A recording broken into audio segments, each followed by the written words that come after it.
अच्छी सेहत चाहते हो, क्या आप वज़न कम करना या बढ़ाना चाहते हो, तो ये पॉडकास्ट आप ही के लिए बना है। क्योंकि आज हमारे साथ हैं अहमदाबाद की मशहूर dietitian doctor Bhumita Makwana. Doctor Bhumita, it is a pleasure and an honour to have you as a guest in our podcast. You are Thank, most welcome. thank you, Naika ji, for having me here. Namaste, everybody. Please introduce yourself to everyone now. Myself, Dr. Bhumita Makwana. I am a dietitian. I have more than 16 years of experience. My clinic is near Shamal Cross Road, and I am prescribing diet based on your preferences, your likings, and I don't give any pills or powder. Dietitian कौन होता है और nutritionist से कैसे अलग होता है? Diet nutritionist जो सभी को नरिश करते हैं, वो सभी न्यूट्रिशनिस्ट बोल सकते हैं उनको। जैसे मदर हमको नरिशमेंट देती है तो न्यूट्रिशनिस्ट हो सकती है। डाइटिशियन जो एक प्रॉपर डिग्री लेके क्वालिफाइड होके जो प्रैक्टिस करता है उसे हम डाइटिशियन कह सकते हैं। ग्रेट। तो किसको ज़रूरत पड़ती है डाइटिशियन की? जनरली ऐसे मानना होता है कि अगर आपको वज़न कम करना है तो ही आप डाइटिशियन के पास जाओ या उसका कांटेक्ट करो। सही बात है, लेकिन मेरा कहना है कि सिर्फ वज़न उतारने के लिए नहीं, लेकिन अगर आपको कोई क्रॉनिक प्रॉब्लम है जैसे डायबिटीज़, हाइपरटेंशन, पीसीओडी है, तो उसके लिए भी आप डाइटिशियन का कांटेक्ट कर सकते हो। जनरली डॉक्टर्स क्या करते हैं, आपको बोलते हैं कि ये मत खाओ, वो मत खाओ, लेकिन डाइटिशियन ही है जो आपको समझाती है कि आप क्या क्या खा सकते हो अगर आपको कोई डिजीज़ है तो। फॉर एग्ज़ाम्पल अगर हम लेते हैं कि अगर आपको छोटी सी एसिडिटी होती है या कॉन्स्टिपेशन होता है तो क्या करते हो, एसिडिटी में आप एंटासिड लेते हो। लेकिन मैं ये कहती हूँ कि अगर आपने अपना डाइट मॉडिफाई किया तो आपको ज़्यादा अच्छा रिजल्ट मिलेगा। लोग हमेशा डाइटिशियन के पास एंड में जाते हैं, सब कुछ बहुत कुछ इंक्रीज़ होने के बाद, कॉम्प्लिकेशन होने के बाद, लेकिन हम ऐसा कहते हैं कि diet is a first line of treatment. अगर आपको कुछ भी आया है, हाइपरटेंशन है, डायबिटीज़ है, अगर आप अपना डाइट कंट्रोल करते हो बिफोर मेडिसिन, तो आप वो मेडिसिन बेहतरीन तरह से आपके बॉडी में एक्ट होगी। जब तक डाइट कंट्रोल नहीं करोगे तो मेडिसिन का भी असर प्रॉपर नहीं होगा, यानी diet is a first line of treatment. So अगर आपको कोई डिजीज़ है, वेट लॉस है, वेट गेन है, सभी जन डाइटिशियन को कांटेक्ट कर सकते हैं। अरे वाह। आप क्योंकि एक डाइटिशियन हो तो मैं आपसे पूछना चाहूँगी कि वेट लॉस के लिए क्या बेहतर रहता है, जिमिंग, डाइटिंग या वॉकिंग? देखो, 60-70% डाइट रहता है, उसके बाद आता है एक्सरसाइज, कोई भी exercise, whether it is gymming और वॉकिंग और एनी स्पोर्ट्स, राइट। लेकिन अगर आप फैट लॉस करना चाहते हो, जब तक आप डाइट प्रॉपर फॉलो नहीं करोगे तो आपका रिजल्ट अचीव नहीं होगा। एक्सरसाइज आपके बॉडी को टोन करती है, आपके इंटरनल बॉडी फंक्शनिंग को प्रॉपर रखती है। अगर दोनों हैंड इन हैंड जाते हैं पैरेलल तो आपको बेहतरीन रिजल्ट मिलेगा। तो डाइट के साथ एक्सरसाइज भी ज़रूरी है और एक्सरसाइज के साथ डाइट भी ज़रूरी है। और डाइट से कैसा है कि आप अगर ज़्यादा लोग ऐसे भी करते हैं कि नहीं, हाई कैलोरी फूड लेते हैं और बोलते हैं कि मैंने एक्सरसाइज कर लूँगा, मैं 1 घंटा ज़्यादा वॉक कर लूँगा। ऐसे नहीं होता। जब तक आप अपना डाइट कंट्रोल नहीं करोगे तब तक आपका गोल जो है अपना हेल्थ के रिलेटेड वो अचीव नहीं होगा। तो आई से कि डाइट 60-70% मैटर करता है, जिमिंग, एक्सरसाइज, योगा और any type of sports come next. Okay, fantastic. अभी नेक्स्ट क्वेश्चन मेरा ये रहेगा कि जब हम लोग डाइट कंट्रोल करते हैं तो हमारे पास यूट्यूब पे भी काफ़ी सारा ज्ञान अवेलेबल है, हमारे को चैट जीपीटी भी आजकल डाइट प्लान Yeah. बना के दे देता है, हम उसमें सब कुछ इनपुट कर देते हैं, वो बना के दे देता है। तो एक क्वालिफाइड डाइटिशियन का कोई मतलब है? क्यों हम लोग जाएं? मतलब डाइटिशियन को मतलब क्यों हम लोग कंसल्ट करें? ठीक है, मैं एक एग्जांपल लेती हूँ। हम हमारे बच्चे को पढ़ा सकते हैं, राइट। फिर भी हम उसको स्कूल में डालते हैं, उसके ट्यूशन क्लासेस लगाते हैं, क्यों लगाते हैं? क्योंकि हमें पता है कि वो जो क्वालिफ़ाइड टीचर है, हमारे से ज़्यादा वो बेहतरीन तरीके से उसको पढ़ाएगी, उसको समझाएगी और उनका एक साइकोलॉजिकल कनेक्शन या बॉन्ड फ़ॉर्म होगा, जिससे बच्चे को बर्डन नहीं लगेगा जब वो पढ़ेगा। ठीक उसी तरह जब आप क्वालिफ़ाइड डायटीशियन को आप कॉन्टैक्ट करते हो या उसके पास से डाइट लेते हो, तो वो आपके बॉडी को समझती है, वो आपको जानती है, वो आपके प्रेफ़रेंसेस को जानती है, लाइकिंग्स को जानती है, फिर उसके बाद वो आपको एक डाइट प्लान देती है। और जब आप डायटीशियन के पास जाते हो तो आपका एक साइकोलॉजिकल बॉन्ड रहता है, क्योंकि उसको समझना ज़्यादा ज़रूरी है कि आपको क्या पसंद है, क्या नहीं पसंद है। अपने आप डाइट कोई भी कर सकता है, लेकिन कैसे है कि आपको कौन सी चीज़ में से क्या मिलता है, क्यों ज़रूरी है, उसका जो साइंटिफिक रीज़न होता है वो आप डायटीशियन से कंसल्ट करोगे तो ही आपको नॉलेज मिलेगा। और जो ऑनलाइन मिलते हैं वो एक जनरलाइज़ होते हैं। आप अगर कुछ भी अपना हाइट और बॉडी वेट डाल दो तो एक जनरलाइज़ डाइट प्लान बन के आ जाएगा। लेकिन अगर आप वर्किंग है तो फिर आपका क्या? अगर आप हाउसवाइफ़ है तो अकॉर्डिंगली जो डाइट आपको मिलता है वो एक डायटीशियन के पास से ही मिलता है, और वो आई गेस क्वालिफाइड डायटीशियन के पास ही मिलता है। क्योंकि कैसे है कि वो जो भी देती है वो साइंटिफिक रीज़न के साथ देती है। जैसे फॉर एग्ज़ाम्पल अगर मैंने कोई डाइट दिया है आपको, तो मैं पेशेंट को समझाती हूँ कि मैंने ये क्यों दिया है। अगर मैं उसका कुछ बंद करती हूँ तो मैं उसको समझाती हूँ कि मैंने क्यों आपका स्टॉप किया है। तो इस वजह से एक कनेक्शन हो, अगर आप उसके पास जाओगे तो एक कंसिस्टेंसी रहेगी आपकी, आप उसको फॉलो करोगे। नहीं तो अपने आप करोगे तो 2 दिन करोगे, 3 दिन करोगे और फिर आपको पता है फिर कुछ होता नहीं है। लेकिन टीचर की तरह अगर आपके सर के ऊपर कोई है जो क्वालिफ़ाइड है, तो आप ठीक से कर पाओगे और वो उसको मेंटेन भी करोगे। Great great great. अच्छा, कोई आपको क्यों चूज़ करे, क्या यूएसपी है आपकी? इतने सारे डाइटिशियंस को मैं भी जानती हूँ, लोग भी जानते हैं, तो कोई आपके पास क्यों आए, डॉक्टर भूमिता के पास? सबसे पहले कि I am a qualified dietitian, I have done masters in food and nutrition and I have more than 16 years of experience, right. मुझे क्यों कांटेक्ट करें? क्योंकि मेरे पास जब भी पेशेंट आते हैं तो मैं उनके पूरे दिन का शेड्यूल लिख लेती हूँ। वर्किंग है, नॉन वर्किंग है, हाउसवाइफ है, जॉइंट फैमिली है, न्यूक्लियर है, तो उस हिसाब से मैं उनका डाइट प्लान करती हूँ। मैं कोई पिल्स या पाउडर नहीं देती हूँ। बहुत सारे पेशेंट मेरे पास आते हैं जो रिलीजन फॉलो करते हैं, फॉर एग्जांपल जैन। तो जैन पेशेंट बहुत से ग्रीन्स नहीं खाते हैं। अगर वो लोग ग्रीन्स नहीं खाते हैं तो मैं उनको उसके अलावा मैं और क्या दे सकती हूँ कि उनकी न्यूट्रिएंट की रिक्वायरमेंट फुलफ़िल हो। तो मैं कस्टमाइज़ डाइट प्लान देती हूँ, मैं कोई जनरलाइज़ डाइट प्लान नहीं देती हूँ। मेरे पास कोई ऐसा फ़िक्स बनाया हुआ प्लान नहीं है कि कोई आया है तो मैंने प्रिंट निकाल के दे दिया, नहीं। बहुत बार ऐसे भी होता है कि मेरे पास डाइट लिख के लेके जाते हैं, घर जाके उनको पता चलता है कि अरे आज तो मेरा उपवास है तो मैं क्या करूं। तो मैं हमेशा कस्टमाइज़ करके देती हूँ। वो लोग फ़ोन करते हैं कि मैडम आज मेरा उपवास है तो मैं क्या खाऊं। तो मैं जो आपका रिलीजियस है वो भी फॉलो हो सकता है और आपके न्यूट्रिएंट भी रिक्वायरमेंट फुलफ़िल हो, उस हिसाब से मैं डाइट देती हूँ। और देखो, वेट लॉस तो आपको भी आता है, सबको आता है, इजी है वेट लॉस करना। लेकिन एक बार आपका वेट अचीव हो जाए तो उसको कैसे मेंटेन करना है, दैट इज़ मोर इम्पॉर्टेंट। जब लोग मेरे पास 2-3 महीना करते हैं तो वो सीख जाते हैं कि मुझे जो वेट लॉस किया है मैंने फॉर एग्जांपल, तो कैसे मेंटेन करना है। अगर डायबिटिक पेशेंट आता है तो वो भी, उसको भी पता है कि मुझे कब क्या और किसके साथ खाना है, फूड कॉम्बिनेशन में समझा देती हूँ। तो वेट लॉस या गोल जो अपना हेल्थ का है वो इजी है, लेकिन उसको मेंटेन करना डिफ़िकल्ट है, वो आप मेरे पास सीख जाते हो। तो दैट इज़ माय यूएसपी कि you learn how to maintain your weight. Because हम लोग इवेंट्स में जाते हैं, फंक्शंस में जाते हैं या मीटिंग्स अटेंड करते हैं, पार्टीज़ करते हैं, तो हम फूड खा लेते हैं, कंट्रोल नहीं होता है, देखते हैं तो खा लेते हैं। तो दूसरे 2-3 दिन या 4 दिन आपको क्या कंट्रोल करना है, कैसे कंट्रोल करना है, तो वो मैं सिखा देती हूँ और वो अपने आप सीख जाओगे क्या मेरे पास बात अगर है, आप आओगे तो। क्या बात है, क्या बात है। लेकिन प्रॉब्लम वहाँ आती है जब बच्चे नहीं मानते हैं। हम अडल्ट्स हैं, हम तो आपकी बात मान जाएंगे, लेकिन बच्चों को जो जंक फूड की क्रेविंग होती है ना, उसको कैसे रोकोगे?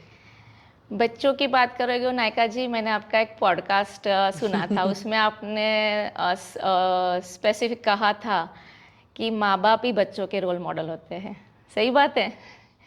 तो फिर मैं ऐसे बोलती हूँ कि बच्चों को समझाने के लिए घर का वातावरण कैसे होता है। आप अभी दिवाली गई देखोगे, सब बड़े-बड़े पैकेट्स घर में रखते हैं, राइट? क्योंकि बहुत सारी स्कीम्स आती है। तो मैं हमेशा बोलती हूँ कि अगर आपको पैकेट लाना है तो छोटे लाओ। वो आपको बड़े पैकेट्स ऐसे बोलते हैं कि कॉस्ट इफ़ेक्टिव है, लेकिन हेल्थ वाइज़ वो बहुत कॉस्टली पड़ते हैं आपको बाद में। आप सभी के फ्रीज़ खोल के देख लो, कितने सारे आइसक्रीम्स होते हैं, पार्टी पैक्स वाले होते हैं। अगर घर में ही ऐसे अनहेल्दी चीज़ें आप रखोगे तो बट ऑब्वियसली बच्चे के ऊपर भी वही असर पड़ेगा, जो मदर खाती है वही बच्चा खाएगा। पहले मदर को अपनी हैबिट चेंज करनी होगी, slowly gradually at least 1 fruit a day, एक बाउल ऑफ सलाद एक मील में ले लो आप, उससे आप स्टार्ट कर सकते हो। तो इस हिसाब से जो बच्चा देखता है वही वो करता है। अगर आप घर में लाइव फूड रखोगे इंस्टेड ऑफ डेड फूड, में लाइव फूड यानी फ्रूट्स, वेजिटेबल्स, जो नट्स है, वो जो लाइव होते हैं जिसमें जान होती है वो लाइव फूड है। अगर वो हम घर में नहीं रखेंगे तो बच्चा कैसे खाएगा? आप पैकेट फूड जो डेड है, प्रोसेस्ड है, फुल ऑफ कैलोरी है वही रखोगे तो बट ऑब्वियसली वो बच्चा वो ही सीखेगा खाने को। और जब आप उनको कुछ इंट्रोड्यूस करते हो जैसे कि ग्रीन लीफी वेजिटेबल्स, वो बच्चा नहीं खाता है, तो मैं ऐसे बोलती हूँ कि उसको थोड़ा मॉडिफाई करके दो उसको। जैसे हम मेथी की सब्जी लोगे तो बच्चा नहीं खाएगा इनिशियली, तो उसको मेथी के थेपले बना दो।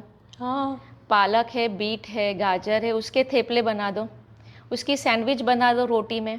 तो आप ऐसे ऑप्शंस उनको दे सकते हो। यही ख़ास बात है मेरी कि अगर जो मेरे पास आता है, इवन किड्स के लिए आता है, तो मैं उनको समझाती हूँ कि आप अगर ये नहीं देते तो उसको वही चीज़ कैसे फॉर्म में देनी है। आप बाहर की कोई भी चीज़ ले लो, चीज़ ले लो, मेयोनीज़ ले लो, तो उसमें बहुत सारे आर्टिफिशियल्स होते हैं, राइट? तो वो बच्चों के लिए अच्छे नहीं होते हैं। तो मैं उनको घर पे बनाने का सिखा देती हूँ, कैसे चीज़ आप घर पे और टेस्टी बना सकते हो। और मेरे बहुत सारे पेशेंट ऐसे बोलते हैं कि पहले वो ये नहीं खाता था और अभी वो खाने लगा है। Just the strategy is that कि you have to just modify that thing, and first thing parents have to start healthy habits. Very true, very true. अच्छा, मुझे एक बात बताइए आप कि बच्चे दूध पीने में बहुत नाटक करते हैं, या तो अगर वो दूध नहीं पिलाएंगे तो कैल्शियम की पूर्ति कैसे करेंगे? और दूध पीना तो बहुत ज़रूरी होता है ना बच्चों के लिए, तो फिर क्या करें माँ बाप? पहले ऐसा था कि दूध पीना ज़रूरी होता था क्योंकि दूध हेल्दी आता था। अभी दूध इतना हेल्दी नहीं आता है। और अगर जब आपके बच्चे को दूध पसंद नहीं है तो बच्चों को दूध ही क्यों देना? कैल्शियम, कैल्शियम के लिए बहुत सारी ऐसी चीज़ें हैं जो हमारे घर में ही, किचन में ही मिल जाएगी आपको। जैसे रागी है, राइट? आप रागी का फ्लोर की चिलास बना सकते हो, रागी का शीरा बना सकते हो, राजगिरा है, उसमें भी बहुत अच्छा कैल्शियम है। अच्छा। आप जो ग्रीन लीफी वेजिटेबल्स जैसे कड़ी पत्ता है, उसकी आप पेस्ट बना दो, कोई भी स्टफिंग में आप डाल दो, तो उसमें बहुत अच्छा कैल्शियम है। जो चीज़ें हम फेंक देते हैं ना, फॉर एग्जांपल कॉलीफ्लावर लीव्स जो होते हैं, जैसे फूल गोभी होती है, उसके लीव्स जो होते हैं वो हम फेंक देते हैं, that is full of calcium. वो अगर कट करके आपने पाव भाजी में डाल दी, किसको पता चलने वाला है? क्या बात कर रहे हो? और उसी लीफ का अगर आप पराठा बना दो तो किसको पता चलने वाला है? तो ऐसी ऐसी चीज़ें हम उनको स्ट्रैटेजीज बोलते हैं कि आपको अगर दूध नहीं पीता है तो मत फोर्स करो। वो कैसे होता है कि आप उसको दूध पिलाने का फोर्स करते हो, उसको पसंद नहीं है, फिर उसका पेट खराब होता है और उसका स्ट्रेस लेवल बढ़ जाता है। तो इस हिसाब से अगर वो उसके पहले स्ट्रेस लेके अगर वो स्कूल में जाता है बच्चा, तो सोचो कि पढ़ाई में कैसे ध्यान रखेगा। तो morning should be very pleasant. आप उसको क्या पसंद है वो दे सकते हो। तिल की चिक्की दे सकते हो, तिल में भी बहुत अच्छा कैल्शियम है। अच्छा। हाँ, और गुड़, तिल और गुड़ की चिक्की है, फिर सिंग की चिक्की है, उसमें भी बहुत अच्छे आपको न्यूट्रिएंट। देखो सिर्फ कैल्शियम ही चाहिए बोन को, ऐसा नहीं है, उसके साथ बहुत सारे जिंक है, सेलेनियम है, विटामिन डी है। जिंक हमको चने में से मिल जाएगा। आपने घोड़ों को देखा होगा, बहुत अच्छे भागते हैं, तो वो क्या खाते हैं? चना। चने खाते हैं। तो सिर्फ कैल्शियम नहीं, लेकिन जो माइक्रो न्यूट्रिएंट दूसरे हैं वो भी ज़रूरी है। विटामिन डी, बच्चों को बाहर भेजो खेलने, इंस्टेड ऑफ मोबाइल देने से बदले तो एटलीस्ट 1 घंटा तो बाहर भेजो खेलने को, तो that helps more. So there are many options कि अगर एक चीज़ नहीं मिलती है तो वो चीज़ दूसरे कौन से फूड में से मिलती है, that I generally prescribe in my diet. वाह, वेरी नाइस। अभी एक बात बताइए, आजकल एक नया फैड चल रहा है कि प्रोटीन पाउडर, सब लोग प्रोटीन पाउडर लेते हैं। मतलब घर में अगर 5 जने हैं, पांचों जने प्रोटीन पाउडर लेते हैं। वे वाले आ गए हैं, प्लांट बेस्ड आ गए हैं, बहुत तरीके के प्रोटीन पाउडर आ गए हैं। उसमें शुगर कंटेंट भी बहुत ज़्यादा होता है, लेकिन अगर आपको मसल्स बनाने हैं तो आपको प्रोटीन लेना ही पड़ेगा। प्रोटीन कंटेंट इतना तो आपके दिल में होना है, दिन में इतना कंटेंट तो प्रोटीन का खाना ही चाहिए, ऐसा कुछ सुना है मैंने। तो क्या करें, वो ज़रूरी है ले? देखो, सबसे पहली बात यह है कि आपका लाइफस्टाइल के हिसाब से आपको कितना प्रोटीन चाहिए वो आपको पता होना चाहिए। अगर आपकी सिडेंट्री लाइफस्टाइल है, यानी आपकी एक्टिविटी ज़ीरो है, तो उस हिसाब से आपको प्रोटीन चाहिए। फॉर एग्जांपल 0.8 ग्राम पर केजी बॉडी वेट ले लीजिए। अगर आपका मॉडरेट है तो आपको 1 ग्राम ले लीजिए। अगर आप स्पोर्ट्स पर्सन हैं, हैवी एक्सरसाइज करते हैं, तो उस हिसाब से 1+ आपको मिलना चाहिए दिन में। अगर वो प्रोटीन आपको अपने फूड में से मिल जाता है तो मेरा कहना है कि आर्टिफिशियल प्रोटीन लेने की कोई ज़रूरत नहीं है। अगर वो लोग लिखते हैं कि ये नेचुरल में से मिलता है, लेकिन फिर भी उसके अंदर थोड़े बहुत प्रिजर्वेटिव्स होते हैं, फ्लेवरिंग एजेंट्स होते हैं और बहुत सारे केमिकल्स भी होते हैं। सभी को प्रोटीन पाउडर की ज़रूरत नहीं होती है अगर उनका फूड में से फुलफ़िल हो जाता है तो। कुछ थेरापेटिक केसेस ऐसे होते हैं जिसमें वो ओरली नहीं ले पाता है, तो उसमें हम प्रोटीन पाउडर देते हैं। लेकिन जनरल लोगों को प्रोटीन पाउडर लेना चाहिए, ये ज़रूरी नहीं है अगर उसको फूड में से मिल जाता है तो। मेरे प्रैक्टिस में अगर किसी को लेना है तो मैं उसको देसी प्रोटीन पाउडर देती हूँ, जैसे कि सत्तू पाउडर। वो हमारे देश का ही प्रोटीन पाउडर है जो चने में से बनता है। अरे वाह। हाँ, वो आप बिहार साइड वगैरह जाओगे तो उनका स्टेपल फूड है। वहाँ के जो मजदूर होते हैं वो कितना काम करते हैं, तो वो लोग का वो फूड है, दिन का एक मील वो सत्तू पाउडर ही लेते हैं। अरे वाह। आप यूपी साइड जाओगे, उनका जो बाटी होती है, उनका स्टफिंग सत्तू से बनाया हुआ होता है। अरे वाह। ऐसा तो वो आप सत्तू पाउडर अगर किसी को देना है तो वो दे सकते हो। वो चने में से ही बनता है। उसको आप उसका टेस्ट घर पे ही एनहेंस कर सकते हो। वो आप उसकी स्मूदी में डाल सकते हो, या तो फिर आप सूप में डाल सकते हो, या सिंपली बटर मिल्क में भी डाल के दे सकते हो। उसमें से थोड़ा जीरा पाउडर डाल दो, थोड़ा धनिया और पुदीना डाल दो, वो टेस्टी बन जाएगा। सिर्फ आपको स्ट्रैटेजी आनी चाहिए कि वो कैसे देना है। तो सभी को प्रोटीन पाउडर की ज़रूरत नहीं होती है। अगर लेना है तो एक क्वालिफाइड डाइटिशियन से कांटेक्ट करके पूछ के ही फिर ही लो। सही बात है। मेडिसिन आज हम ऐसे ही लेने लग जाएंगे तो कैसे हमारा चलेगा? डॉक्टर की कंसल्टेशन के बिना तो मेडिसिन नहीं लेते। वैसे ही फूड भी कितनी मात्रा में क्या लेना चाहिए भी डाइटिशियन से पूछ के लें तो बेटर होगा। Okay, great. मुझे एक बात बताइए, जब भी हम राजमा भिगोते हैं या चने भिगोते हैं या ऐसी कोई ग्रेन्स या नट्स कुछ भिगोते हैं रात को और सुबह जब लेते हैं तो वो पानी हम फेंक देते हैं, तो क्या विटामिन्स उसके साथ निकल जाते हैं? नहीं, जब हम कोई भी चीज़ सोक करते हैं तो उसका जो एंटी न्यूट्रिएंट होता है, जो न्यूट्रिएंट हमारे बॉडी को नहीं चाहिए, तो वो पानी में लीच हो जाता है। उसके ऊपर जो धूल रहती है वो भी उसके अंदर निकल जाती है। तो ज़रूरी नहीं है कि वो पानी हमको लेना चाहिए। सोकिंग का ये क्या है कि उसमें जो अगर बीन्स सोक करते हैं तो उसमें गैस फॉर्मिंग कंपाउंड जो होते हैं वो भी उसमें डाइल्यूट हो जाते हैं, वो लीच हो जाते हैं पानी में। एंटी न्यूट्रिएंट जैसे मैंने कहा वो भी लीच हो जाते हैं और उसका डाइजेस्टिबिलिटी जो होती है फूड की वो इंक्रीज़ हो जाती है। आप इजीली डाइजेस्ट कर सकते हो उसको और इजीली कुक भी कर सकते हो। और नट्स जब सोक करते हो तो सेम वे उसका एंटी न्यूट्रिएंट उसमें चले जाएंगे। तो वो बेटर है कि आप वो पानी फेंक दो और वापस एक बार अच्छे से धो के फिर उसको यूज़ करो। अच्छा, आपके हिसाब से जो भी वेट लॉस की जर्नी में है वो सबसे बड़ी मिस्टेक क्या करते हैं? वेट लॉस वैसे तो बहुत सारी मिस्टेक करते हैं लेकिन सबसे बड़ी मिस्टेक वो होती है कि वो लोग अपना मील स्किप करते हैं, या तो फिर कोई भी एक मील वो लोग रिप्लेस करते हैं प्रोटीन पाउडर से या तो कोई चीज़ दूसरी चीज़ से। ये एक हुआ। दूसरा, वो लोग कोई भी एक मेन है ज़ीरो कार्ब्स कर देंगे, ज़ीरो फैट कर देंगे। लेकिन लेट मी टेल यू ये कि जो फूड ग्रुप्स है, कार्ब्स है, फैट है, प्रोटीन है, उसका एक हमारे बॉडी में रोल होता है, उसका एक फंक्शन होता है।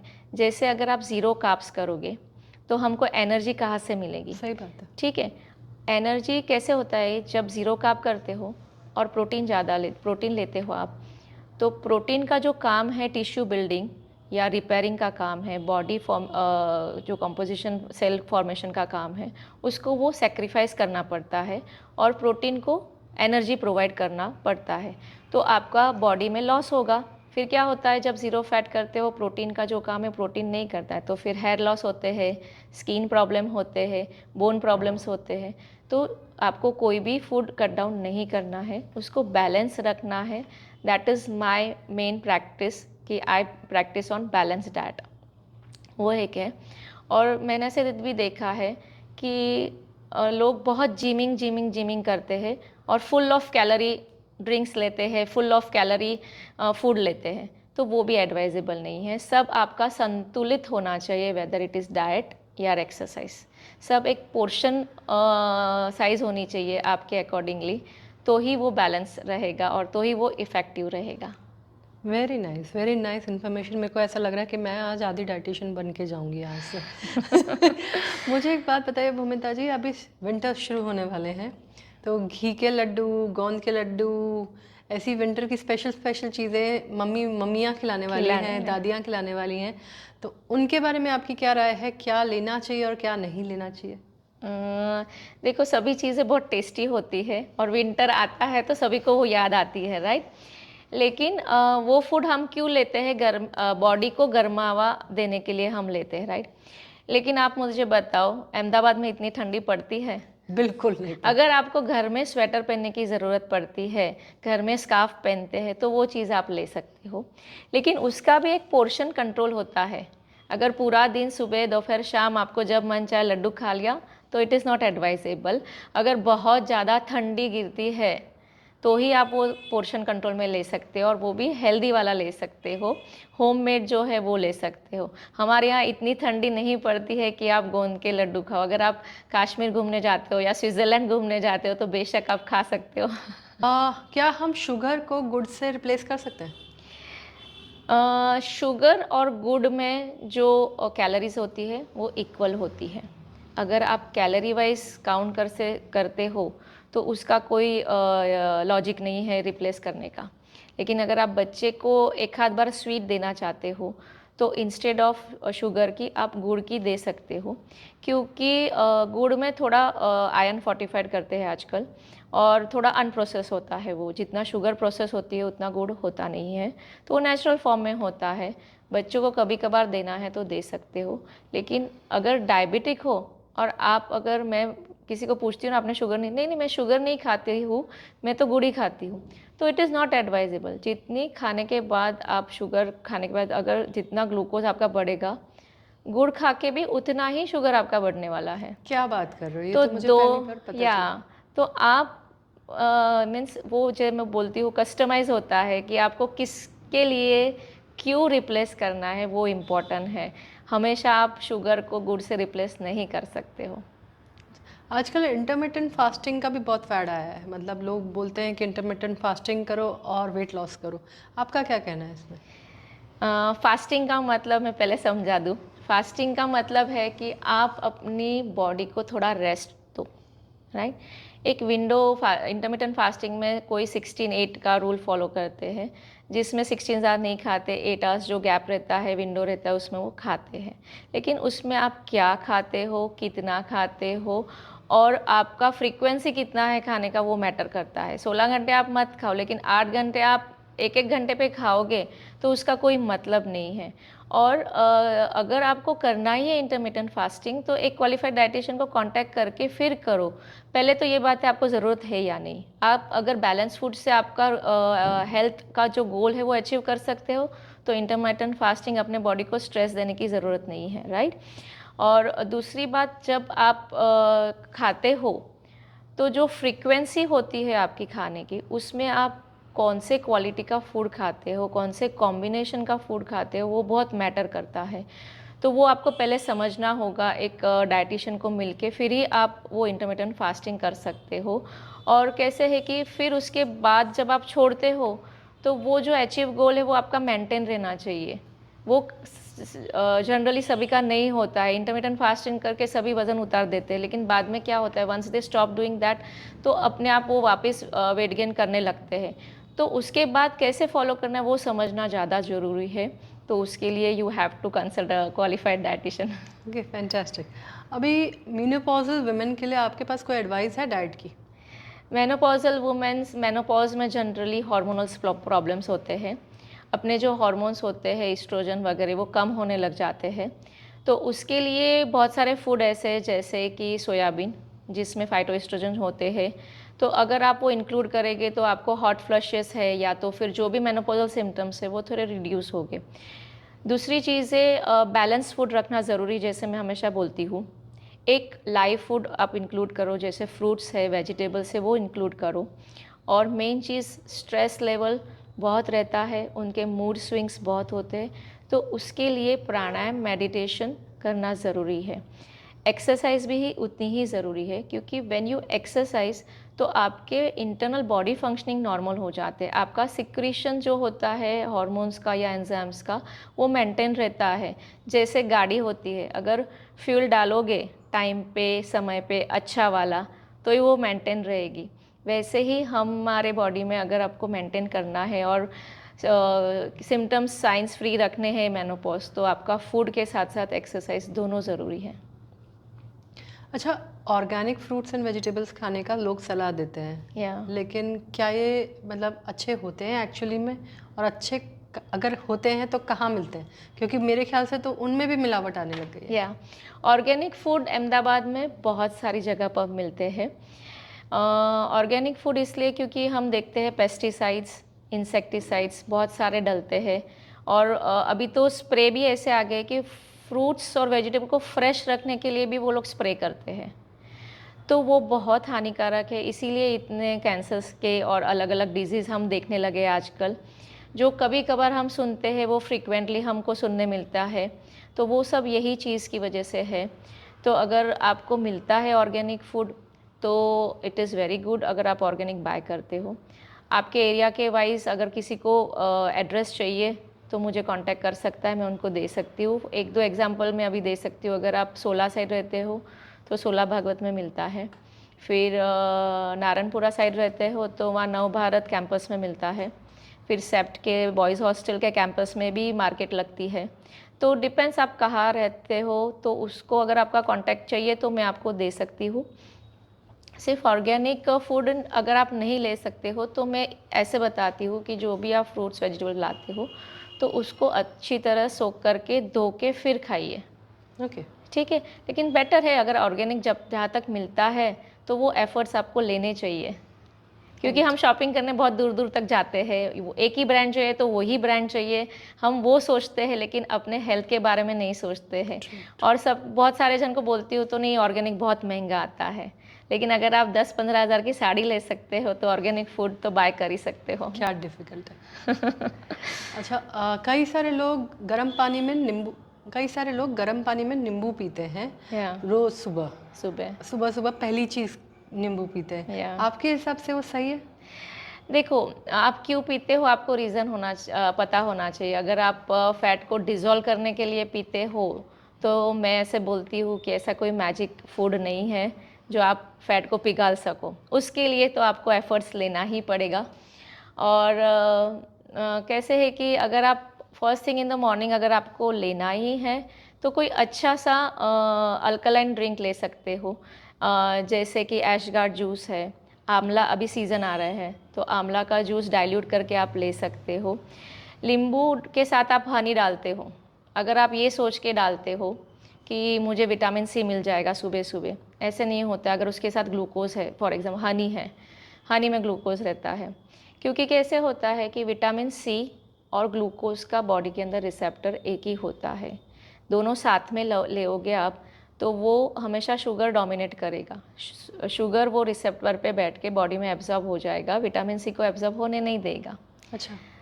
तो आप फूड कॉम्बिनेशन भी मैटर करता है, किसके साथ क्या लेते हो वो मैटर कर सकता है। तो ऐसा कोई मैजिक नहीं है कोई फूड कि आप वो लोगे और आपका फैट लॉस हो जाएगा, मैं एडवाइस नहीं करती हूँ। Okay, fantastic, agreed. वुमेन को बहुत इनफर्टिलिटी के इश्यूज हो रहे हैं जिसके कारण वो आईवीएफ की तरफ मुड़ रही है, तो क्या एक डाइटिशियन होने के नाते आप उनकी हेल्प कर सकते हो किसी तरीके से? डेफिनेटली। अभी यस यू आर राइट, बहुत सारे केसेस हमने देखे हैं। आजकल की इनफर्टिलिटी के बढ़ रहे हैं, इवन यंग कपल्स में बढ़ रहे हैं। देखो, इनफर्टिलिटी एक हार्मोनल प्रॉब्लम्स है। आप जितना ज़्यादा प्रोसेस फूड खाओगे, जितना ज़्यादा जंक फूड खाओगे, केमिकल वाला है, पैकेट में जो भी वो लोग एनहेंसिंग फैक्टर्स या कंपाउंड्स डालते हैं, डेफिनेटली वो आपके हार्मोन्स के लेवल पे अफेक्ट करेगा ही, राइट। और ये चीज़ें कैसी है, शॉर्ट पीरियड की नहीं होती है, ये बचपन से आपकी हैबिट कैसी है वो मैटर करता है।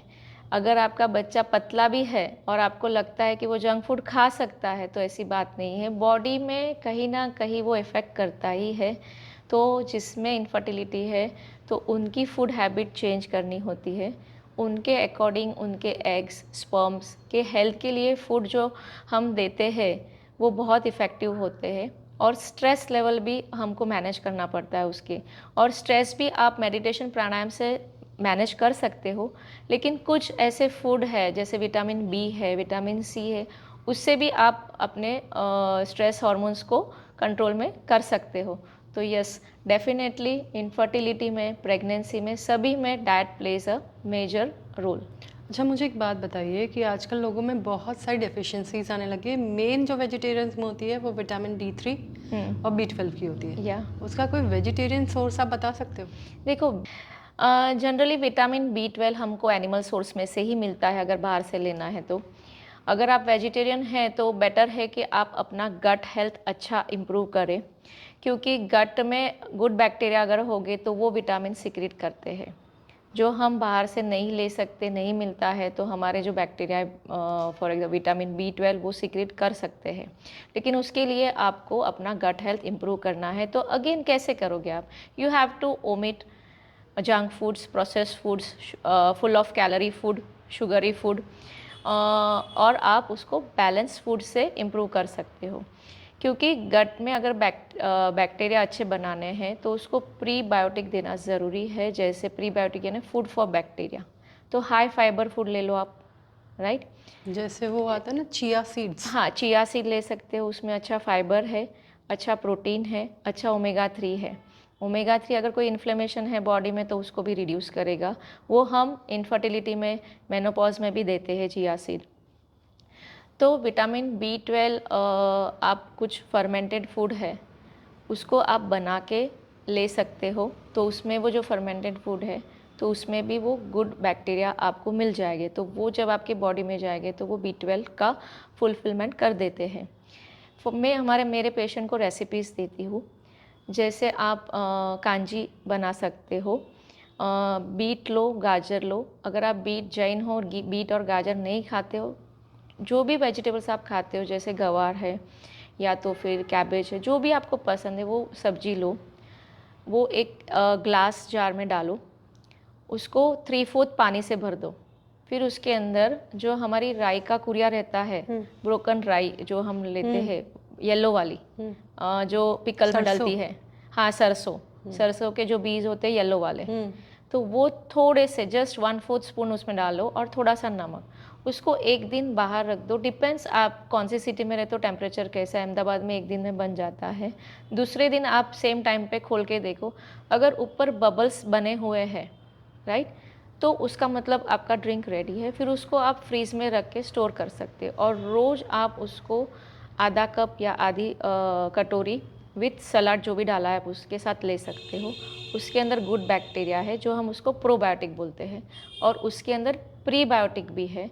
जैसे जो भी वेजिटेबल्स डाले हैं they are full of fibre, तो प्रो और प्री दोनों मिल जाता है हमको, और घर पे ही। उसके लिए आपको पिल्स लेने की ज़रूरत नहीं पड़ती है ऐसे। अरे वाह, अरे वाह। और सप्लीमेंट्स के बारे में आपका क्या कहना है? सप्लीमेंट्स कोई भी मील आप रिप्लेस नहीं कर सकते हो सप्लीमेंट्स के, प्रोटीन पाउडर हो या मल्टीविटामिन्स हो, क्योंकि जो आपको फूड में से मिलेगा वो आपको सप्लीमेंट्स में से नहीं मिलेगा। सप्लीमेंट किसके लिए है? थेरेप्यूटिकली है। जो ओरली नहीं ले सकता है, जिसको कोई प्रॉब्लम है या कोई दूसरा इंटॉलरेंस है, तो उसी वही सप्लीमेंट उनको हम प्रिस्क्राइब कर सकते हैं। हमारे और आपके जैसा नॉर्मल पीपल सप्लीमेंट नहीं ले सकता है, और मेनली मील तो सप्लीमेंट से रिप्लेस नहीं करना है अगर आप फूड ले सकते हो। क्योंकि देखो, अगर कोई भी सप्लीमेंट लेते हो तो उसमें वो पर्टिकुलर चीज़ ही मिलती है। अगर फूड लेते हो आप तो उसमें बहुत सारे न्यूट्रिएंट आपको मिल जाते सही हैं, बात है, सही और बात। वो कंसिस्टेंसी रहती है। सप्लीमेंट आप कितने दिन लोगे, 1 महीना, 2 महीना, 3 महीना, फिर वो मेंटेन नहीं रहता है। और फूड कैसा है कि आप कहीं भी जाओ, कहीं भी रहो, आप उसको मेंटेन कर सकते हो। सही बात है। अच्छा, आप कोई टिप्स देना चाहोगे हमारे लिसनर्स को, तो आज ही आपको देखें, आज ही सुने और कल से फॉलो करना शुरू कर दें और उनकी लाइफ सुधर जाए? या सबसे पहले जैसे मैंने कहा कि बड़े पैकेट्स बाय नहीं करने हैं, क्योंकि वो भले कॉस्ट इफ़ेक्टिव हो लेकिन हेल्थ वाइज बहुत कॉस्टली होते हैं। तो अगर आप ट्रीट देना चाहते हैं किसी को भी, तो छोटे पैकेट्स लाओ, ताकि वो ओवर कंजम्पशन ना हो उसका। और एटलीस्ट आप कल से एक फ्रूट खाना स्टार्ट कर सकते हो। देखो, अगर आप 3 मील लेते हो तो उसमें से 1 मील तो आप लाइव फूड का रख ही सकते हो। तो उतना स्मॉल चेंजेस आप ले सकते हो। Keep your self hydrated, sleep well, and at least 30 to 45 minutes of exercise minimum. Great. अच्छा, एक क्वेश्चन मैं ये पूछना चाहूँगी, जो एनर्जी ड्रिंक्स आते हैं मार्केट में, हाँ, उनके बारे में आपका क्या कहना है? मैं ब्रांड का नाम नहीं लूँगी, लेकिन आप समझ गए होंगे कौन से ब्रांड्स की बात कर रही हूँ, या जो वर्ल्ड फेमस है। या देखो, एनर्जी ड्रिंक में आपको एनर्जी क्यों चाहिए, किस लिए इतनी एनर्जी लगती है आपको, वो पहले देख, जैसे मैंने कहा कि आपकी एक्टिविटी लेवल कैसी है, उसके हिसाब से आपको लेना। और जो एनर्जी ड्रिंक है आपको, मुझे ऐसे लगता है उसमें एनर्जी से ज़्यादा आपको बहुत सारे केमिकल्स मिलेंगे। और जैसे आप देखते हो हाइपर एक्टिविटी किड्स में, या इवन यंगस्टर्स बहुत जल्दी एग्रेवेट हो जाते हैं। तो जो ऐसे आर्टिफिशियल एजेंट्स है जैसे ऐसे ड्रिंक्स में या कोई भी जंक फूड में, उसी की वजह से वो हार्मोन लेवल पे एक्ट करते हैं, और उसी की वजह से उनका टॉलरेंस लेवल कम हो गया आज के यंगस्टर्स में। और वो एनर्जी देने से ज़्यादा मुझे ऐसा लगता है कि उसके साइड इफ़ेक्ट्स ज़्यादा होते हैं। अगर एनर्जी ही लेनी है तो नेचुरल फूड में से लो ना। और कौन से नेचुरल फूड में से मिलती है energy, come to me, I will make you understand. Fantastic. अच्छा, किसी को अपनी हाइट बढ़ानी हो, मतलब बच्चे या जो एकदम प्यूबर्टी के एकदम स्टेज पे हैं, बस आने ही वाली प्यूबर्टी, तब उन्हें क्या खाना चाहिए? देखो, प्रोटीन जो होती है वो टिश्यू बिल्डिंग के लिए होती है। तो उसके वो टाइम पे प्रोटीन कितना आप लेते हो बहुत ज़रूरी है। क्योंकि कभी कभी कैसे होता है कि बहुत सारे बच्चे ऐसे देखती हैं जो दाल चावल खाते ही नहीं हैं, राइट। तो आपको अगर बच्चे का अच्छा बॉडी बिल्ड करना है तो प्रोटीन का होना बहुत ज़रूरी है, कार्ब्स के साथ साथ, और फैट का भी उतना ही ज़रूरी है। सबका एक, जैसे मैंने कहा, रोल है अपने बॉडी में, राइट। और वेजिटेरियंस में अगर आप देखो तो बहुत सारे ऐसे बोलते हैं कि प्रोटीन की क्वालिटी अच्छी नहीं होती है। ऐसे नहीं होता है, आप वेजिटेरियन होके भी उसको प्रोटीन की क्वालिटी इंप्रूव कर सकते हो फूड कॉम्बिनेशन से, राइट। दाल रोटी, दाल चावल, राजमा राइस, दाल बाटी, इडली है, हांडवो है, ढोकला, जो भी देख लो वो कॉम्बिनेशन है। सीरियल पल्स का कॉम्बिनेशन जो होता है वो अच्छा क्वालिटी प्रोटीन होता है, क्योंकि हाफ प्रोटीन सीरियल्स में होते हैं और हाफ पल्सेस में होते हैं। लेकिन जब आप उसको कंबाइन में लेते हो तो उसकी प्रोटीन क्वालिटी इम्प्रूव हो जाती है। तो ऐसे फूड आपको अपने बच्चे को बचपन से देने चाहिए, ताकि उसकी हेल्थ अच्छी हो, आपको जो गोल है आपका वो आपका अचीव हो। मैं एग्जांपल देती हूँ, अपने इंडिया का ही ट्रेडिशनल फूड कौन से भी प्रांत का ले लो, फुल ऑफ प्रोटीन है। आप हमारे राजस्थान, गुजरात और महाराष्ट्र का देख लो, दाल भात આપણે ખાઈએ છીએ, राइट।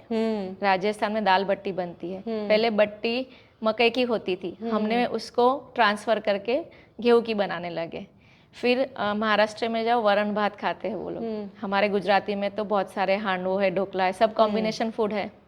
नॉर्थ में जाओगे तो राजमा राइस है, दाल चावल है, फिर बहुत सारी ऐसी कॉम्बिनेशन है जो अच्छे हैं।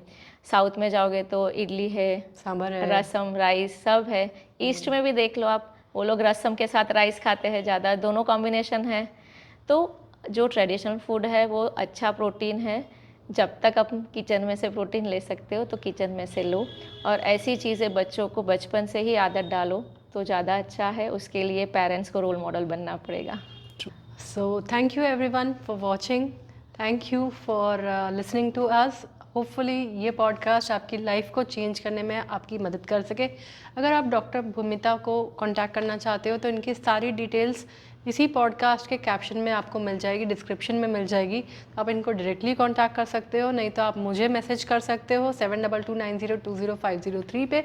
मैं आपको इनसे कांटेक्ट करवा दूंगी। Doctor Bhumita, thank you so much for coming to this thank you for having me here. Thank you.